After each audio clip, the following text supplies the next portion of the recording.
teman-teman, hari ini kita akan belajar tentang exposure. Ya, setelah kemarin kita pelajari ISO, shutter speed, dan diafragma, hari ini kita akan setting kamera secara manual. Di sini ada dial, kita bisa memilih manual. Kita akan men-setting dari 3 elemen tersebut, ya, yaitu segitiga exposure itu harus seimbang. Nah, bagaimana caranya? Nanti akan kita ikuti di tutorial ini. Selamat mengikuti. Selamat pagi teman-teman. Hari ini kita akan membahas tentang exposure. Jadi fotografer itu harus mengetahui mode manual. Karena ada situasi-situasi tertentu, fotografer itu tidak bisa menggunakan mode otomatis ya. Dengan mode manual, itu fotografer harus men-setting 3 unsur utama, yaitu ISO, shutter speed, dan diafragma. Ini sudah kita bahas di pertemuan sebelumnya. Nah, foto yang bagus itu adalah foto yang memiliki tingkat kecerahan yang tepat atau terang yang tepat. Ya. Tingkat terang inilah yang dikenal dengan namanya exposure. Oke, ada 3 kemungkinan hasil sebuah foto, ya. Ada yang pertama, ada yang under exposure ya. Ini cahaya yang tertangkap di kamera itu kurang dari yang seharusnya. Kadang orang menyebutnya sebagai under, jadi kurang cahaya. Fotonya agak gelap ya. Lalu yang kedua, over exposure. Jadi cahaya yang tertangkap kamera itu lebih dari yang seharusnya. Atau fotonya terang sekali, terlalu terang ya. Atau kadang orang menyebutnya over ya. Dan yang diinginkan adalah yang normal atau exposure yang tepat ya, cahaya yang tertangkap kamera dengan tepat. Nah, ini contoh gambar, ini saya ambil dari internet ya. Ya, ini yang sebelah kiri itu underexpose, bisa Anda lihat fotonya agak gelap ya. Nah, ini yang tengah ini yang normal atau istilahnya correctly exposed ya. Jadi warnanya tepat. Dan yang sebelah kanan itu overexposed ya. Ini warnanya fotonya terlalu terang seperti itu. Ya, inilah yang akan kita pelajari bagaimana kita mendapatkan foto yang correctly exposed ya. Ya, ini yang harus Anda ketahui ya. Jadi Anda harus belajar tentang 3 faktor yang menentukan exposure, yaitu segitiga exposure. Pertemuan yang lalu kita sudah belajar aperture ya, diafragma, ISO, shutter speed. Nah, ini harus diseimbangkan dari 3 bagian ini ya. Ya, mungkin saya ulas kembali ya. ISO ya, itu kepekaan sensor terhadap cahaya ya. Kalau cahaya cukup terang, Anda gunakan ISO yang terendah. Bisa 50, bisa 100. Ini di outdoor atau di salju atau di pantai ya, bisa menggunakan 100. Tapi semakin gelap, misalnya di teras atau di ruangan, itu kita membutuhkan ISO yang semakin tinggi ya. Tapi di sini ada peringatan bahwa semakin tinggi ISO itu akan memunculkan grain atau istilah yang terkenal yaitu bintik-bintik itu ya, atau noise. Anda bisa lihat di sini gambarnya penuh dengan titik-titik ya. Ini ISO yang sekarang sampai 25.600 ya. Itu tinggi sekali ya. Ya, jadi itu ISO hubungannya sama warna yang pekat dengan warna yang ada noise-nya ya. Oke, lalu shutter speed ya. Shutter speed itu kecepatan rana ya, kecepatan jepretnya ya. Sekarang bisa sampai 1/8000 second ya. Semakin cepat speednya, itu orang lari atau balap mobil itu akan berhenti ya, membekukan gerak ya. Tapi semakin lambat shutter speed ya, seperti 1/4 second atau 1 second, itu orang yang bergerak akan blur ya, tidak tajam, blur di sini, bahkan bisa goyang kameranya ya. Yaitu hubungannya shutter speed ya, seperti itu.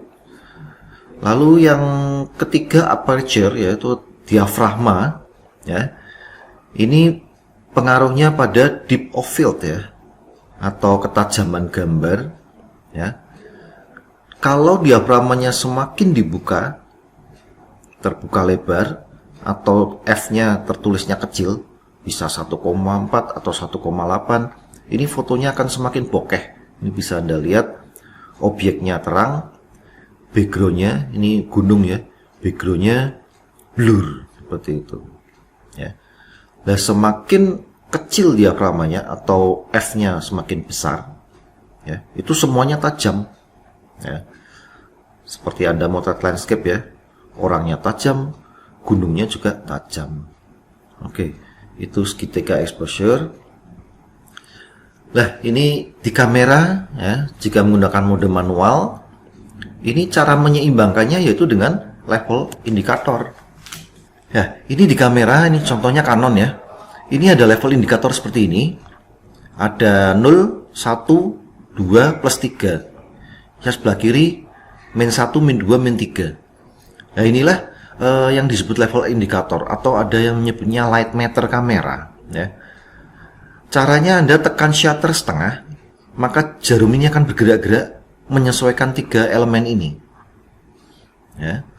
Kalau posisinya di 1, itu berarti over 1 stop ya istilahnya. Kalau posisi di 2, itu berarti over 2 stop. Kalau sebelah sini berarti under, kurang cahaya. Nah, Anda tinggal bisa merubah-rubah, tinggal apa yang ingin Anda ubah. Umumnya sih diaframa yang diubah-ubah ya. Karena ini cahaya ya, masuk keluar masuknya cahaya di diaframa ini. Ya. Oke. Ya, ini hampir seperti tadi ya. Jadi ada juga kamera yang letaknya di LCD ya, dekat dengan shutter ya. Nah, ini seperti ini. Ada yang di LCD kecil ya. Ini sama juga ya. Ada yang cuman 1-2 stop ya. Nah, ini normalnya di tengah. Ini yang tadi saya jelaskan. Jadi kalau posisinya di plus 2 itu berarti over 2 stop. Kalau di minus 2 itu berarti under 2 stop. Ini tidak ada patokan ya. Anda bisa menggunakan tengah, itu pasti jadi ya. Kadang ada situasi tertentu kita harus mengoverkan 1 stop. Misalnya kita motret pakaian putih. Itu pakaian putih sudah terang, tapi kita malah harus mengoverkan ya, 1 stop. Demikian sebaliknya kalau gelap ya, baju hitam, itu kalau kita harus mengunderkan 1 stop. Yaitu Anda butuh belajar, butuh jam terbang, jadi tidak selalu harus di tengah persis ya. Ada saat-saat tertentu harus over, harus under ya. Nah, ini fungsinya level indikator. Nah, Anda bisa berlatih ya. Jadi untuk setting manual itu bebas. Anda mau apa dulu yang akan disetting itu bebas, tergantung kebutuhan ya. Yang pertama Anda setting dulu dialnya ke mode M, exposure manual ya. Saya biasanya setting speed dulu karena ini saya biasanya handheld ya. Handheld itu jadi tanpa tripod. Ini yang paling aman ya 60. Kalau mau aman lagi ya 80 atau 100. Saya biasanya 60. Lah diaframa sama ISO bisa Anda sesuaikan mau setting yang mana dulu. Melihat kebutuhan, misalnya foto potret, ya Anda setting diaframa. Bisa setting 2,8 atau berapa. Lah ISO-nya menyesuaikan level indikator seperti itu. Tapi kalau Anda membutuhkan misalnya kecerahan atau kepekatan gambar, misalnya foto produk ya, Anda setting speed sama ISO. ISO-nya rendah, misalnya speed sama ISO 100, lah diaframanya menyesuaikan. Seperti itu. Ya, jadi ini saya biasanya settingnya speed dulu. Nah, setelah itu tinggal lihat kebutuhannya apa. Misalnya mau foto potret ya, saya setting di sini. ISO-nya menyesuaikan seperti itu. Ya, lalu Anda tinggal misalnya ini setting speed 60, diaframa 5,6. Anda tekan separuh dulu shutter release-nya. Ya, nanti meteringnya akan melihat posisinya under atau over. Lalu itu Anda tinggal menyesuaikan ISO-nya. Itu cara berlatih menggunakan mode manual ya. Anda bisa belajar mencoba-coba nanti di rumah ya. Ini contoh gambar lagi, foto beserta level indikatornya. Anda bisa lihat nih, fotonya agak gelap karena level indikatornya mengarah ke -2 ya. Lalu digeser ke 0, ini warnanya jadi normal seperti itu. Yaitu manual seperti itu. Oke, itu saja yang kita bahas hari ini. Selamat ketemu di pertemuan selanjutnya. Selamat pagi.